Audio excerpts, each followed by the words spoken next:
안녕하세요. 승부사 이치호입니다. 여러분을 토방에서 머리를 식혀드리고자 준비한 분석입니다. 분석 시작 전에 구독과 좋아요는 큰 힘이 되니 구독과 좋아요 한 번씩 부탁드리겠습니다.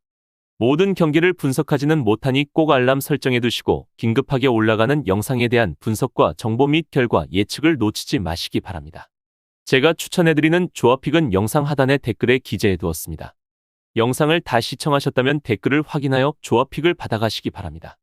여러분들의 건전한 스포츠 문화를 위하여 항상 최선을 다하는 승부사 이치호입니다. 여러분들 유튜브에서 스포츠 분석 영상을 시청하시면서 제일 불편하신 점이 뭘까 고민했습니다. 모든 채널들이 그러는 건 아니지만 가족방을 안내해준다 해서 연락을 하면 사이트 가입권료를 많이 받아보셨을 겁니다. 저희 스포츠 정보방은 가입권료는 절대로 없습니다. 누구나 입장 가능하며 서로 정보를 교환하며 즐길 수 있는 공간이 있습니다.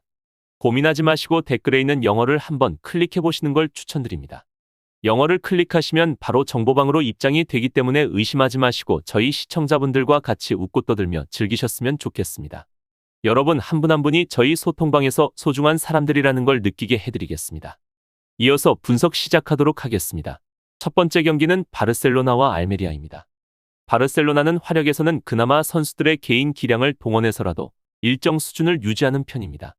다만 사비 감독이 전방에 너무 많은 인원을 투입하는 상황이라서 중원과 수비에서 보여주는 공간 제어가 잘 안되는 모습이 상당합니다.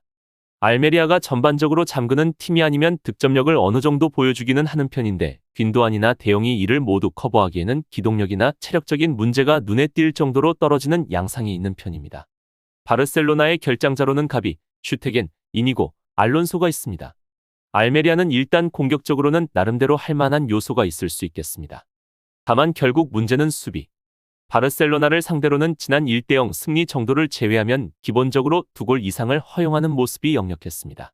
역습이나 세트피스 등 기본적인 포지셔닝에 대한 세부적인 면모도 부족한 편이기 때문에 하브리그 팀을 상대로도 이 약점이 공략을 당해서 패배하는 다소 굴욕적인 면모를 보여주기도 했습니다. 알메리아의 결장자로는 푸빌리, 수아레즈, 코네, 밀로바노비치가 있습니다. 결론을 말씀드리자면 수비적으로는 문제가 클 수 있지만 어떻게든 바르셀로나가 화력을 동원해서 승리를 기록할 수는 있을 듯 싶어 보입니다. 개인 기량과 전방에 많은 인원을 두는 것이 바르셀로나 입장에서는 어찌 되었든 알메리아의 불안한 수비를 공략하는 것으로 이어질 가능성이 높아 보입니다. 두 번째 경기는 인터밀란과 볼로냐입니다. 인터밀란은 몇 년간 볼로냐를 상대로는 승패를 주고받고 했던 상대입니다. 다만 인테르의 홈에서는 전반적으로 인테르가 압도하는 분위기였는데 최근 두 번의 홈 맞대결에서는 모두 6대1이라는 큰 스코어가 나오는 모습이었습니다. 일단 주말 일정이 레체로 제법 무난한 편이라서 인테르가 주전들의 비중도 어느 정도 늘릴 듯 싶어 보입니다. 특히 UCL에서 팀을 캐리하지 못했던 백업 공격수들의 퀄리티를 생각하면 적어도 라우타로, 티랑 투톱은 그대로 나오지 않을까 싶습니다. 인터밀란의 결장자로는 콰드라도, 둠프리스, 다브라이, 산체스가 있습니다. 볼로냐는 일단 견고함을 바탕으로 올 시즌도 무시할 수 없는 전력과 성적을 가지고 있습니다. 하지만 올 시즌에도 상위 전력을 상대로는 꽤 고전하는 양상입니다. 지난 시즌에도 원정에서는 랭킹 6위까지 팀에게 전패하는 모습이었는데 올 시즌에도 6위 이상의 팀을 상대로는 홈과 원정 가리지 않고 승리가 없는 상황입니다. 그래도 1대6 두 번을 당한 처참한 스코어가 나오기에는 볼로냐의 버티는 힘이 만만하지는 않지만 결국 지르크지 하나로는 인터밀란을 역전시킬 만한 화력을 보장하기 어려운 것이 한계입니다. 볼로냐의 결장자는 수마오로, 칼슨, 오르솔리니가 있습니다. 결론을 말씀드리자면 인터밀란이 승리를 거둘 것으로 판단됩니다. 일단 볼로냐가 올 시즌에도 잘하고 있는 것은 맞지만 결국 상위권을 상대로는 어느 정도 한계가 명확하다는 것이 문제가 될 수 있을 것 같습니다. 인터밀란이 볼로냐를 상대로는 승패를 주고받는 모습을 보여주기는 했지만 본인들의 홈에서는 제법 압도적인 스코어를 만들어내는 모습도 있었습니다. 세 번째 경기는 리버풀과 웨스트햄입니다. 리버풀은 이 경기를 벌일 수도 있을 듯 싶습니다. 클롭 감독이 리그컵에는 그다지 큰 비중을 두지 않는 편이기도 하고 선두를 빼앗긴 상황에서 주말 일정 아스날전을 준비해야 하는 상황이기 때문입니다. 후술하겠지만 리버풀이 가지고 있는 리그컵 비중과 웨스트햄의 그것은 차이가 큰 상황입니다. 애초에 최근에는 리버풀의 공격진이 누가 나와도 무색무취한 모습을 자주 보여주고 있기도 합니다. 리버풀의 결장자는 티아고, 로버트슨, 바세티치, 조타, 마팁, 메갈리스터가 있습니다. 웨스트햄 입장에서는 컵대회도 포기하기는 어렵습니다. 중상위권을 유지하고 있지만 리그 순위로 유럽 대항전 진출을 거머쥐는 것은 매우 어렵기 때문에 FA컵이나 리그컵도 꽤 큰 비중을 차지하고 있습니다. 지난 경기 골을 넣은 쿠두스와 보에는 상대의 뒷공간을 노리기 위해서 출전할 가능성이 상당히 높은 상황입니다. 일단 리버풀이 로테이션을 돌린다고 해서 수비적으로 할 것 같지는 않은 상황인데 이러면 웨스트햄의 뒷공간 역습은 전반적으로 잘 통하는 편입니다. 웨스트햄의 결장자는 안토니오가 있습니다. 결론을 말씀드리자면 웨스트햄이 이길 수도 있겠습니다.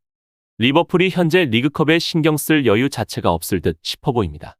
주말 아스날과의 경기를 대비해야 하는 상황이기도 하고 애초에 클롭 감독이 리그컵에는 그렇게 신경을 쓰지 않는 것으로도 유명한 편입니다.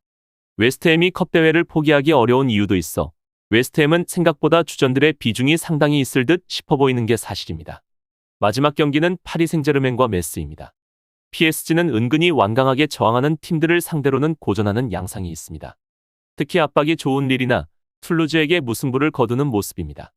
물론 온더볼에서 좋은 덴벨레와 개인 기량으로 한 방을 날릴 수 있는 음바페의 존재가 든든한 상황이기는 하지만 메스가 의외로 강호들을 상대로 낮은 라인을 바탕으로 완강하게 버텨주는 능력을 보여주었다는 점은 참고할 필요가 있을 것 같습니다.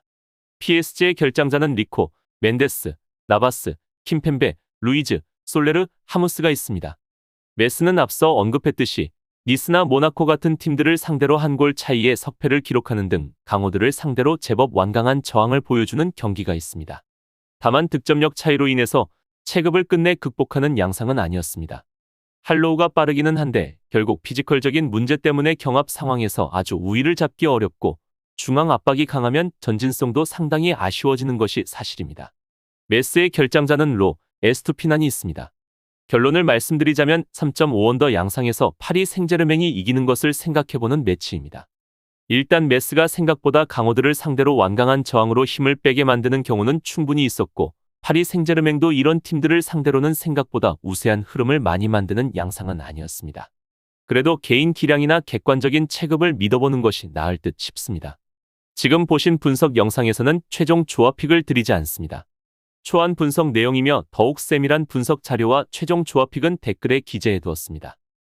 프로토가 처음이신 분들 혹은 프로토를 좋아하는데 적중률이 낮으신 분들께서는 주저하지 마시고 전문가의 도움으로 수익률 극대화하시는 것을 추천드립니다.